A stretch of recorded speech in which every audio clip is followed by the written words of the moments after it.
Good morning बच्चों, आज आपको एक बार फिर से स्वागत है। Class 6 to 10th math subject के लिए आप सब्सक्राइब कर लीजिएगा अलौकिक स्टडी पॉइंट और साथ ही साथ बेल आइकन भी प्रेस कर लीजिएगा ताकि आपको टाइम टू टाइम नोटिफिकेशन पहुंचता रहे। बच्चों, हम लोग पढ़ रहे थे क्लास 10th का चैप्टर 9 और चैप्टर 9 में क्या है 9.1 एक्सरसाइज का क्वेश्चन नंबर 1 भी पढ़ चुके थे। उसमें सारा प्रॉपर्टीज भी पढ़ चुके थे, है ना। कौन उन्नवन, कौन कौन अवनवन, कौन कौन क्षैतिज रेखा होता है, ये सारी कुछ हम लोग जान चुके थे, पढ़ चुके थे। और आज हम लोग जो पढ़ने वाले हैं वो 9.1 का क्वेश्चन नंबर 2 है। तो आइए हम लोग उसको देखते हैं कि क्वेश्चन नंबर 2 में क्या है। क्वेश्चन नंबर 2 में सबसे पहले कह रहा है कि आंधी आने पर एक पेड़ टूट जाता है और टूटा हुआ भाग इस तरह से मुड़ जाता है कि पेड़ के शिखर जमीन को छूने लगता है और इसके साथ 30 डिग्री का कोण बनाता है।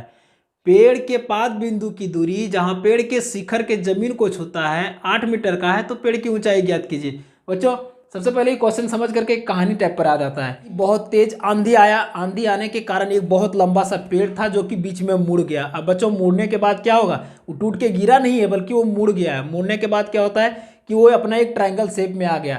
ट्रायंगल शेप में आया तो वह कितना डिग्री का कोण बना लिया, वो 30 डिग्री का कोण बना लिया। बच्चों, वही क्वेश्चन कह रहा है और कह रहा है कि जहां पेड़ का जड़ था वहां से लेकर के जब पेड़ जिस जगह पर मुड़ा, है ना, जिस जगह पर मुड़ा और टच किया जमीन को, वहां की दूरी जो है वो कितना है, 8 मीटर का है। तो बच्चों, हम लोग को क्या निकालना है, पेड़ की ऊंचाई निकालना है। फिगर के द्वारा समझ लेते हैं कि फिगर में किस तरह से ड्रॉ होगा। तो बच्चों, हम लोग सपोज यहाँ पर एक पेड़ लेते हैं ना, ये पेड़ हो गया आपका। अब देखिए, आंधी आने से क्या हुआ कि ये पेड़ टूट गया, यहाँ पर टूट गया। टूटने के बाद क्या हुआ, ये पेड़ का ऊपरी भाग जो है वो जमीन को यहाँ पर टच कर लेता है। टच कर लेता है मतलब है कि वो जमीन को फिर से छू लिया है ऊपरी भाग ने। अब यहाँ पर जो पाद बिंदु है पेड़ का, वहाँ पे लेकर के और जमीन को जो छूता है उस भाग पर यहाँ पर 30 डिग्री का कोण बनाता है। और उसके बाद कहता है कि शिखर जमीन को छूता है तो उसकी लंबाई जो है वहाँ तक 8 मीटर है। तो हम लोग यहाँ पर कह सकते हैं कि ये 8 मीटर का है। अब हम लोग इसको यहाँ पर कुछ मान लेते हैं, ये बी सी, ये हो गया आपका डी, है ना, ये टूटा हुआ भाग है। अब देखिए, पेड़ का भाग कौन कौन है वो आप फिगर देख करके आपको समझ में आ गया होगा कि पेड़ का भाग या बी से लेकर के डी तक की दूरी है ना। अब हम लोग एक ट्रायंगल को देख रहे हैं, ये पेड़ तो सीधा खड़ा था तो यहाँ पे क्या होगा, ये 90 डिग्री का कोण बनाएगा। अब 90 डिग्री कोण बनाने के लिए सबसे पहले हम लोग इसका थ्योरम जानना पड़ता है। थ्योरम में क्या होता है कि 90 डिग्री में हम लोग इस भाग को क्या बोलते हैं, पी बोलते हैं। हम लोग इसको क्या बोलते हैं, बी बोलते हैं, और इसको एच बोलते हैं। मतलब ये हो गया परपेंडिकुलर यानी कि लंब, एच को कर्ण बोलते हैं यानी कि हाइपोटेनस, और बी को बेस यानी कि आधार इसको बोलते हैं। बच्चों, आप इस फार्मूला को अगर याद नहीं किए होंगे, पढ़े नहीं होंगे, तो आप मेरा वीडियो को जरूर देख लीजिएगा, आपको सारा कुछ वहाँ पर क्लियर मिल जाएगा। क्वेश्चन नंबर 2 में लिखेंगे यहाँ पे in triangle A B C. देखिए यहाँ पर ए बी सी है। अब इसमें से आपको क्या लेना है वो चीज़ अब आप ध्यान दीजिए, आपको पी और बी लेना है। तो आप फार्मूला को एक बार रिमाइंड कीजिए कि पी बटे बी किसका वैल्यू होता है। पी बटे बी होता है 10 का। तो हम लोग क्या इसको लेंगे, यहाँ पर 10 लेंगे, यानी कि 10 कितना डिग्री है, 30 डिग्री है, तो 30 डिग्री लेंगे पी बटे बी। बच्चों, आप अगर टेबल नहीं याद किए होंगे तो टेबल जरूर याद कर लीजिएगा, क्योंकि आपको यहाँ पर टेबल ही जरूरत पड़ेगा। 10 30 का वैल्यू कितना होता है, तो 10 30 का वैल्यू यहाँ पर हम लोग लिखेंगे 1/√3 इक्वल टू पी। ये तो आपको निकालना है, और बी कितना दिया हुआ है 8 centimetre. P into √3 equal to यहाँ पर लिखेंगे 8 इंटू 1 यानी कि P इक्वल टू 8/√3। ये आपका फर्स्ट ये दूरी यहाँ से P का वैल्यू निकला हुआ है ना। इसके बाद आपको क्या निकालना है, इसमें एच निकालना है, क्योंकि आप P निकाल चुके हैं। जो बचा हुआ भाग था पेड़ का वो निकल गया है। आपका जो टूटा हुआ भाग है उसको निकालना है, उसको एच निकालना है। अब ध्यान दीजिए क्वेश्चन में कि आपके पास क्या है, P और एच है। तो P और एच किसका वैल्यू होता है, पी ओ बटे एच अगर हम लेंगे तो साइन का वैल्यू होता है। अब हम लोग साइन कितना दिया हुआ है 30 डिग्री, उसको हम लोग ले सकते हैं। इसीलिए हम आपको बोल रहे हैं बच्चों कि आप जरूर टेबल को याद कर लीजिएगा, है ना। यहाँ पर क्या लेंगे हम लोग, साइन 30 डिग्री लेंगे। अब बच्चों, साइन 30 का वैल्यू क्या होगा वो आप टेबल में जरूर देखिएगा। इसको हम लोग यहाँ पर लेंगे पी बटे एच, यानी कि साइन 30 का वैल्यू कितना होता है 1/2 इक्वल टू यहाँ पर लेंगे पी, यानी कि आपको पी निकाल चुके हैं। क्या निकाल चुके हैं, 8/√3। यहाँ पर लिखेंगे 8/√3 बटे एच। बच्चों, अब एच के जगह पर यहाँ पर बटे में अगर ऊपर में 8/√3 है तो एच के जगह पर भी आप h/1 लिख सकते हैं अगर कुछ नहीं है तो, है ना।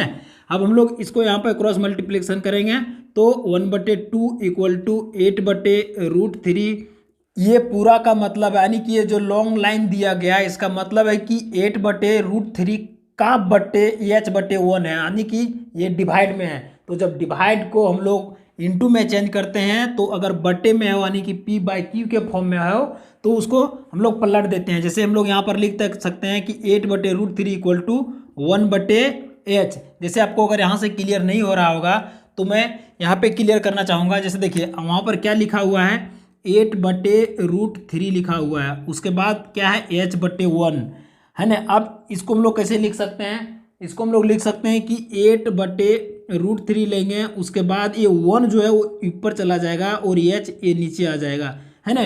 तो इस तरह से हम लोग इसको लिख सकते हैं। अब वही चीज़ हम लोग यहाँ पर किए हैं कि 8/√3 इंटू H/1 किए हैं। अब देखिए हम लोग यहाँ पर क्या लिखेंगे, 1/2 इक्वल टू 8 को 1 से इंटू करेंगे 8 होगा, √3 को H से इंटू करेंगे तो क्या होगा, √3H होगा। अब फिर से हम लोग क्रॉस मल्टीप्लिकेशन कर देंगे, यानी कि कोना कोनी गुना कर देंगे। तो कोना कोनी गुना करने का मतलब यहाँ पर क्या हो गया कि आपका √3 इंटू H हो गया इक्वल टू 8 इंटू 2। H का वैल्यू फिर से हम लोग यहाँ पर निकालेंगे, H में क्या हो गया 16/√3। अब बच्चों देखिए ये तो दूसरा पार्ट्स का वैल्यू निकल गया।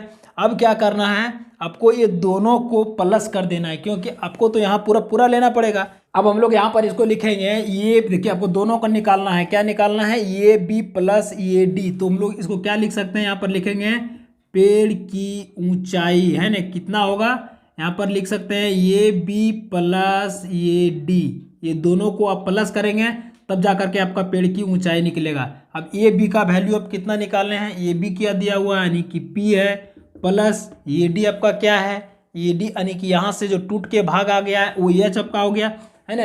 और उसके बाद देखिए अब पी का वैल्यू पहले क्या निकाले हैं आप, 8/√3 और एच का वैल्यू आपका क्या है, एच का है 16/√3। यहाँ पर क्या लिखेंगे 16/√3। बच्चों आप यहाँ ध्यान दीजिए कि दोनों √3 है, उसका एलसीएम क्या हो जाएगा √3। ऊपर में यहाँ पर √3 को √3 से डिवाइड करेंगे आएगा 1, और 1 को 8 से इंटू करेंगे होगा 8। उसी प्रकार से इसमें भी करेंगे, √3 को √3 से डिवाइड करेंगे आएगा 1, 1 को हम लोग इंटू करेंगे 16 से तो हो गया कितना 16। अब ये दोनों को प्लस करेंगे हो जाएगा कितना 24/√3। बच्चों √3 नीचे यानी कि हर में हम लोग नहीं लिख सकते हैं, लिखाता नहीं है, तो इसको क्या करेंगे हम लोग, इसको परिमयकरण कर देंगे, यानी कि 24/√3 इंटू नीचे ऊपर से हम लोग √3 से इंटू कर देंगे, यानी कि जो चीज़ रूट में नीचे रहेगा उससे नीचे ऊपर क्या होता है कि मल्टीप्लाई हो जाएगा, इंटू हो जाएगा। √3 को 24 से अगर इंटू करेंगे तो क्या हो जाएगा 24√3। अब देखिए √3 को √3 से इंटू करेंगे तो यहाँ पर हो जाएगा 3 है ना। देखिए √3 को √3 से इंटू करने का मतलब है कि अगर आपको यहाँ पे समझ में नहीं आ रहा है तो मैं यहाँ से क्लियर कर दे रहा हूँ। देखिए अगर √3 और यहाँ पर √3 है तो ये दोनों को इंटू करेंगे तो क्या होगा √9 होगा। अब √9 का हम लोग स्क्वायर रूट क्या निकाल सकते हैं, है ना, दोनों को अगर निकालेंगे स्क्वायर रूट तो 3 इंटू 3 यानी कि ये 3 निकल गया। इसीलिए हम लोग इतना लंबा ना लिख करके डायरेक्ट हम लोग क्या करते हैं कि √3 को √3 से अगर गुना करना रहता है, मल्टीप्लाई करना रहता है, तो दोनों को डायरेक्ट हम लोग 3 लिख सकते हैं। या तो कुछ भी हो सकता है उसमें, 5 भी हो सकता है, 6 भी होता है, कोई भी डिजिट हो सकता है, लेकिन वो वही चीज़ उतर जाएगा, रूट हट जाएगा। क्लियर है ना। अब देखिए इसको हम लोग यहाँ पर काट देंगे तो कितना आएगा, 3 को काटेंगे 3 8 जा 24 यानी कि 8√3, ये आपका आंसर हो गया। अब हम लोग यहाँ पर इसको हम लोग लिख सकते हैं कि पेड़ की ऊंचाई जो है वो 8√3 है। तो बच्चों आई होप ये क्वेश्चन आपको क्लियर हो गया होगा। अब हम लोग देखते हैं कि क्वेश्चन नंबर 3 में क्या है ना। तो अब हम लोग क्वेश्चन नंबर 3 को देखते हैं। क्वेश्चन नंबर 3 में तो लिखा हुआ बहुत बड़ा है, क्वेश्चन बहुत बड़ा है, लेकिन उतना ही आसान है और उतना ही छोटा बनेगा।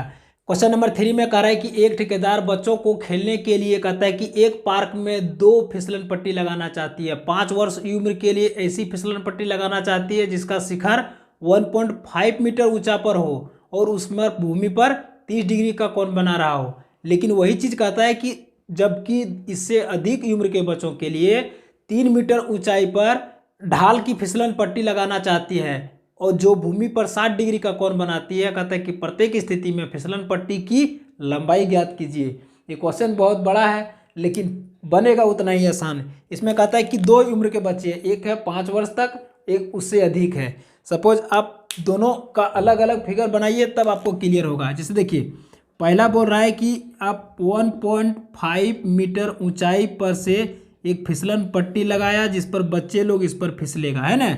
यहाँ पर 90 डिग्री बनाएगा फिसलन पट्टी जब भी लगाएगा तो ये सीधा होगा इसका शिखर, है ना। यहाँ पर बोल रहा है 30 डिग्री का कोण बनाएगा। अब देखिए वही चीज़ यहाँ पर बोल रहा है दूसरा फिगर में।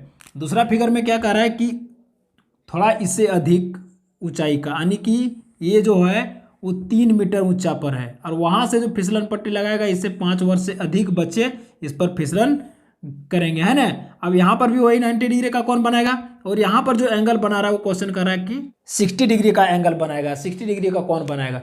बच्चों आप देखिए इसमें दो फिगर है, आपको कह रहा है कि प्रत्येक स्थिति में आप फिसलन पट्टी का लंबाई ज्ञात कीजिए। इस स्थिति में फिसलन पट्टी का लंबाई क्या होगा और दूसरे में बोल रहा है कि इसमें क्या लंबाई होगा। तो उसी प्रकार से हम लोग यहाँ पर लिख सकते हैं, क्या लिखेंगे, ए बी सी। यहाँ पर हम लोग इसमें अगर लिखेंगे तो इसको भी लिख सकते हैं हम लोग पी क्यू आर।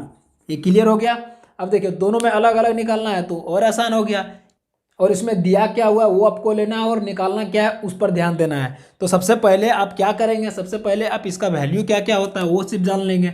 ये पी को हम लोग क्या बोलते हैं, पी बोलते हैं, इसको क्या बोलते हैं, बी बोलते हैं, इसको एच बोलते हैं। उसी प्रकार से इसमें भी ये पूरी लंबाई जो हो गया वो पी हो गया, इसको एच बोलते हैं, इसको बी बोलते हैं। यानी कि आधार हो गया, कर्ण हो गया, लंब हो गया, आधार कर्ण लंब, है ना, ये आपका हो गया। अब देखिए आपको निकालना क्या है, इसमें भी एच निकालना है, इसमें भी एच निकालना है। आपके पास दिया क्या हुआ है, यहाँ की जो लंबाई है ये दोनों को आपको नहीं दिया हुआ है, ये लंबाई नहीं दिया हुआ है, ये भी लंबाई नहीं दिया हुआ है, ये भी लंबाई नहीं दिया हुआ है, लेकिन आपका एक लंबाई दे दिया हुआ उसकी ऊंचाई, है ना।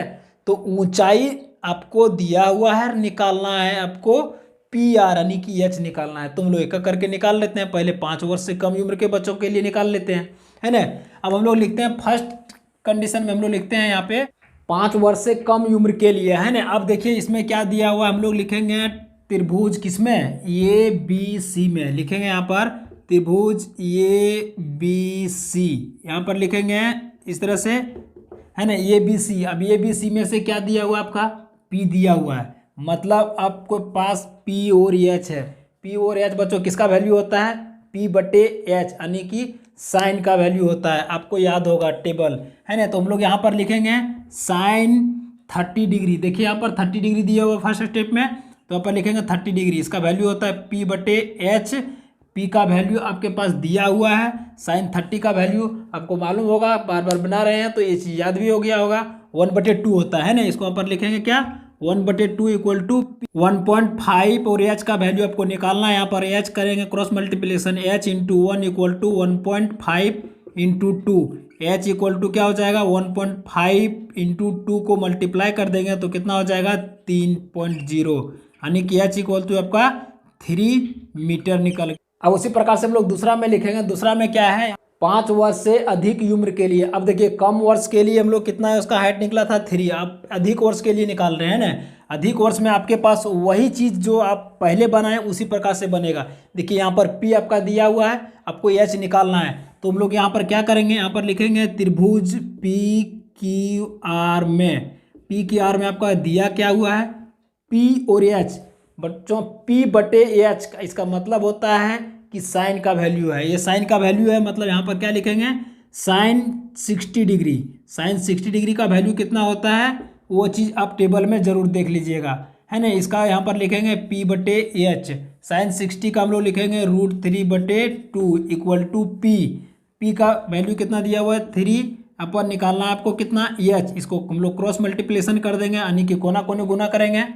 √3 into H equal to 3 into 2 यानी कि एच इक्वल टू 6 हो गया। ये √3 इंटू में था तो यहाँ पर आकर के क्या हो जाएगा, ये डिवाइड में हो जाएगा, यानी कि 6/√3। बच्चों अब देखिए हम पहले क्वेश्चन नंबर 1 में बता चुके हैं, क्वेश्चन नंबर 2 में बता चुके हैं कि ये √3 यानी कि रूट में अगर कोई हर में आ जाता है तो उसको हम लोग परिमयकरण करके ऊपर कर देते हैं। देखिए यहाँ पर लिखेंगे 6/√3 है, ये √3 से हम लोग नीचे ऊपर को मल्टीप्लाई करेंगे तो क्या हो जाएगा, देखिए 6 यहाँ पर √3 है, दोनों अलग अलग है तो 6√3 हो जाएगा। अब देखिए यहाँ पर √3 क्वेश्चन नंबर 2 में भी वही था, √3 और √3 यानी कि दोनों को मल्टीप्लाई करते हैं, गुना करते हैं तो क्या होता है 3 होता है। जो डिजिट है वही लिखा जाता है, बाकी रूट जो है वो हट जाता है ना।